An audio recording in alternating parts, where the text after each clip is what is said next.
guys, Barb here from Inspire Me 360, and I wanted to talk a little bit about what is unconditional love. So we hear this term and it sounds really great, but what does it actually mean, and how can we actually integrate the principle of unconditional love into our daily lives? So first of all, a definition of what it means to reside in unconditional love is a little bit,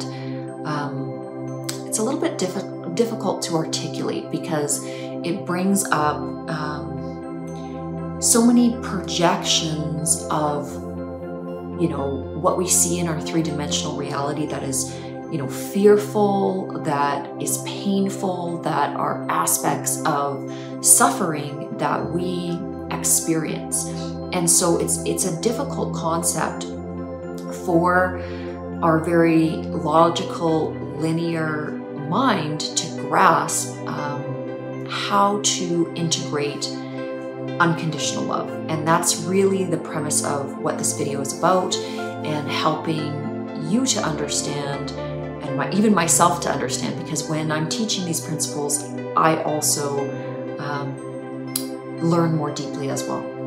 So it doesn't mean, when we talk about unconditional love, it doesn't mean that we look out into the landscape of the world at large, or society, or even our family dynamics, and say, whatever is distorted or is done in unkind ways, or in selfish actions or anything like that, is that we condone it, or that it is okay. Because again, we have to understand that anything that is a distortion of love and of light, so truth, is not an expression of love. Okay, it's a distortion. So then how do we, as an individual seeing the distortion, how do we love it unconditionally? How do we do that? Like, it sounds really great on the surface, but it's difficult in its applied theory. So the best way, or the best phrase that I've ever found that really helps to solidify this in terms of a teaching principle is the words of Jesus: "They know not what they do." And again, if we can understand this through the lens or the mechanism of the fact that anything that is distorted that we see in our external reality is due to a lack of wisdom and knowledge. So the operant, or the individual that is attacking or residing in lower vibrational thought forms, so greed, lust, envy, anything to do with hatred or attack on another, whether it is attacking another, lower, I don't want to say lower, but perceived lower life form or human being, whatever it is, any attack is going to be a distortion of the energy of love.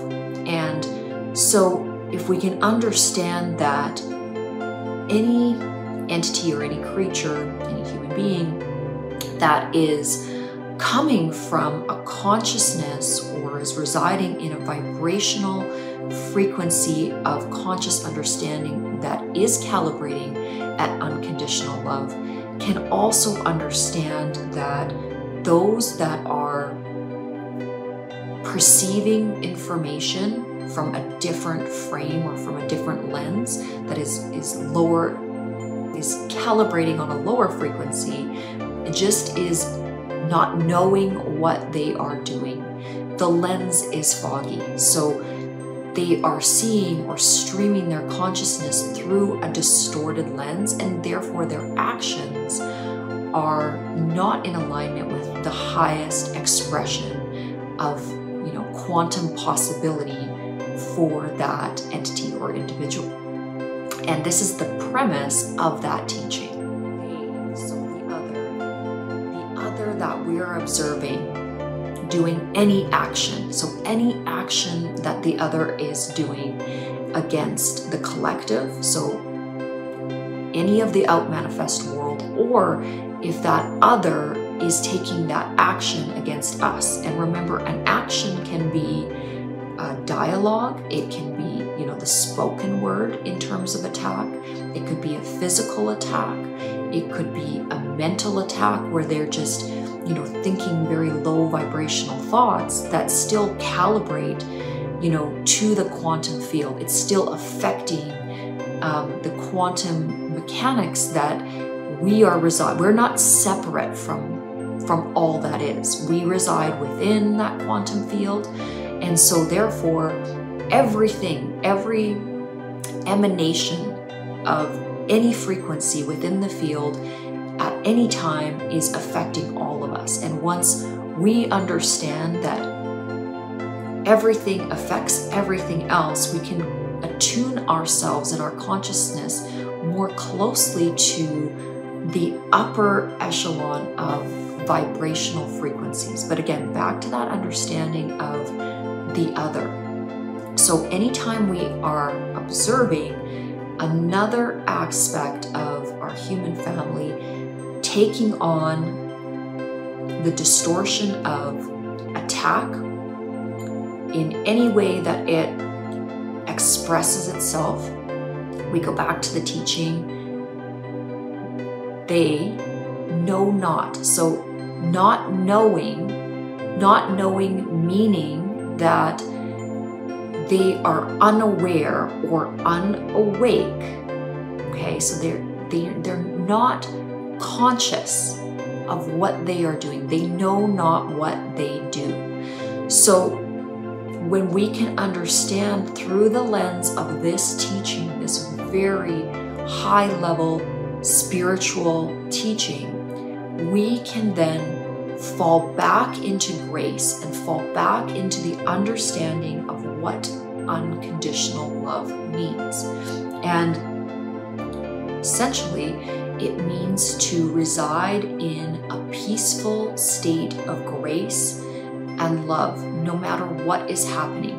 So many of the great teachers that have come to Earth understood this. You know, Gandhi is a great example of a very wise spiritual teacher that understood fundamentally that attacking others was not the highest calibration of the message.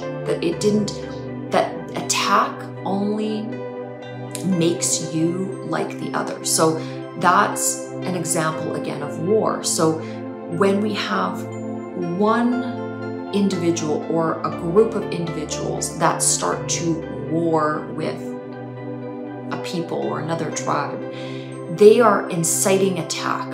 And so there are two ways that we can interact with an attack. We can attack back, which we have seen only leads to destruction and death on both sides. I mean, eventually the energy of that attack destroys everything in its path because, you know, that energy is matched. The initial fight is met with a secondary fight, so it's fighting back, and then, you know, this energy culminates and war happens, death happens, destruction of the land happens, and we realize that no one ever wins. There has never been a victor or a victory throughout history that hasn't just preceded another battle, because again,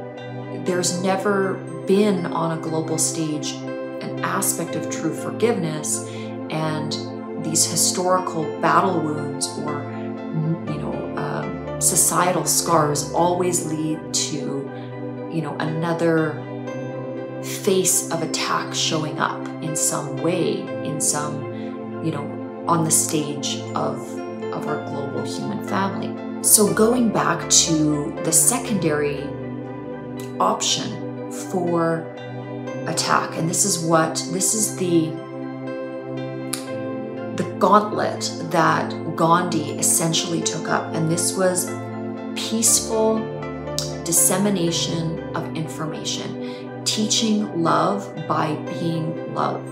So being of the understanding that yes, the other side will and may take up arms and may attack, but if we reside, or if the individual or collective resides in absolute peace, it does demonstrate that it's a one-sided battle, you know, that, you know, I remember watching, you know, historical videos of what happened, you know, with Gandhi, and how his followers would just sort of peacefully, not really wanting to allow themselves being attacked, but just residing in a spiritual peace. And it just made the other side that was attacking look so incredibly foolish, for them to be beating up on these very peaceful, benevolent, just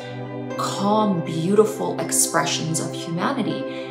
It just, a war can't express itself the same way if one side isn't fighting. So it was such a beautiful demonstration of grace that Gandhi brought to humanity. His selflessness, his ability to just weather the storm, weather the attack, weather the beingness of being in a body, and letting go of the fact that there is fear of another body attacking his body. He just was such a courageous soldier in the sense that he embodied this selfless determination for unconditional love. And, you know, if you have a chance to watch documentaries on Gandhi, or listen to some of his teachings, and just see how beautiful his spirit was, how courageous his spirit was. I think that our global family has so much to learn from this incredible man. And you know, there are definitely other really beautiful expressions and lives that have existed here on earth. I mean, one being, of course, Jesus Christ, Buddha. You know, there's different expressions of this unconditional loving force that have incarnated here on earth to show us and guide us that, again, unconditional love is transformative. This is the force that, you know, it really supersedes any other form of beingness. It is the pervading message that no matter what throughout history will always be the most high or the most elevated. Yes, there are individuals like Hitler or Genghis Khan, or very fierce warriors that took over civilizations and certainly had their impact on the collective consciousness and on the global stage. But when we compare them to the grace of these very gentle spiritual leaders that came to show us a vision of unconditional love, it is still unparalleled to anything that attack or the lower vibrational expressions of being can teach or will ever teach. And this is the foundation of what I believe scripture and spiritual ideologies are originally meant to show to us in terms of, us as individuals taking on that understanding at a very deep core level. This period of history and what's going on our global stages, we've always had a certain amount of unrest, okay? Our human family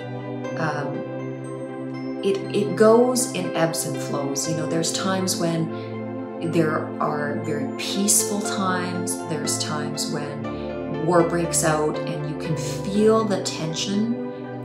You can feel the energy of that tension in the local spreading of information. And this is such a unique period of history in and of the sense that we have never before been as globally connected as we are now. But due to the structure, and it's always been this way, you know, with monarchies and with the class system. So those in power have always had power as well over the information, you know, but we do and we will feel an uprising of tension when tension exists in the quantum field.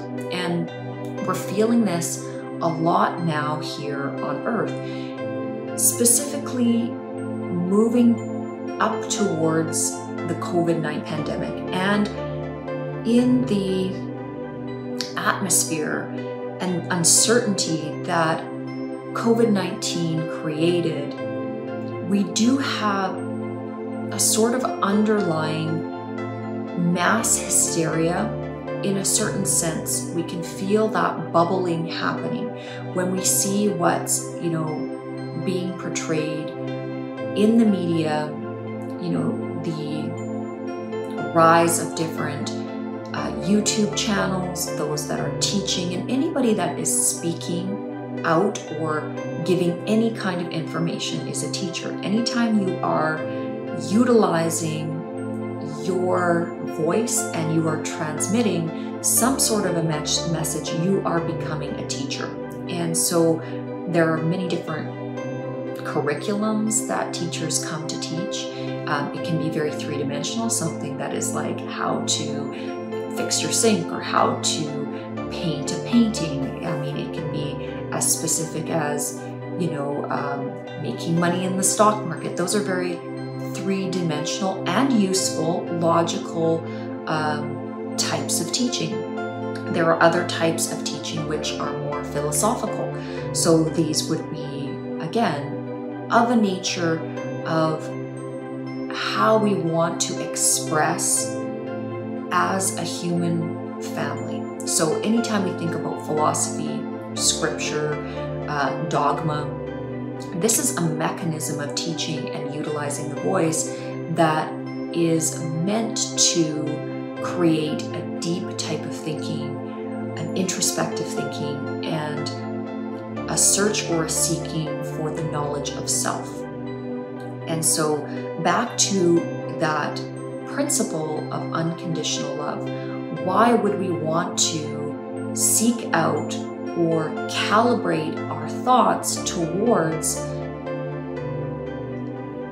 an expression of unconditional love? And essentially, I think that question is very simple. It's because that's how we will undoubtedly create a better world. And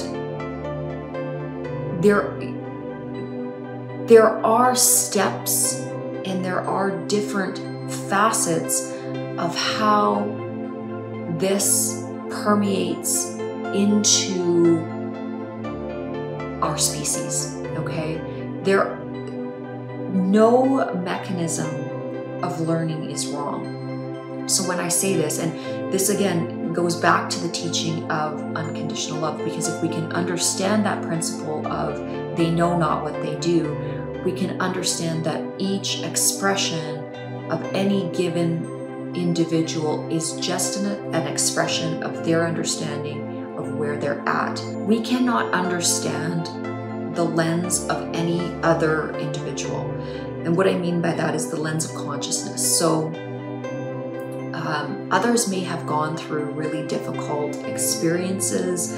They may see the world as a very unkind and unfriendly place. That may lead them to attack others based on a distorted view of self-preservation. It can also be a distorted view of self-elevation, but anytime the ego is trying to elevate the self due to or through the mechanism of power over others, it's still a distortion. It's still not the highest calibration of consciousness. And so as we ascend and as we elevate our own consciousness to this perspective of understanding that others are only ever where they can be based on where they are, we essentially let it go and love them anyways, love them in their distortion. And as we see their beauty, even amidst the distortion that they are out expressing, we become ourselves more of the light, more of the love, and more of the truth.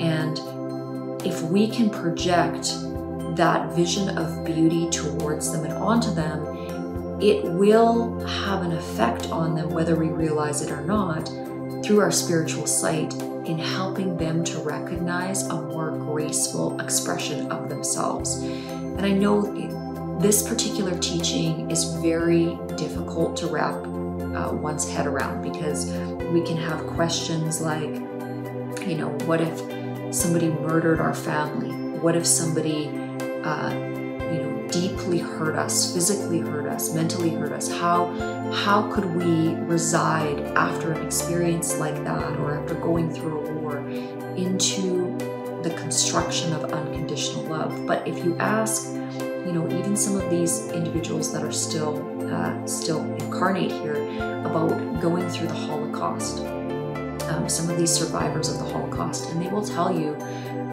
even though they experienced atrocities, that the only thing that they want to articulate now in their consciousness is love.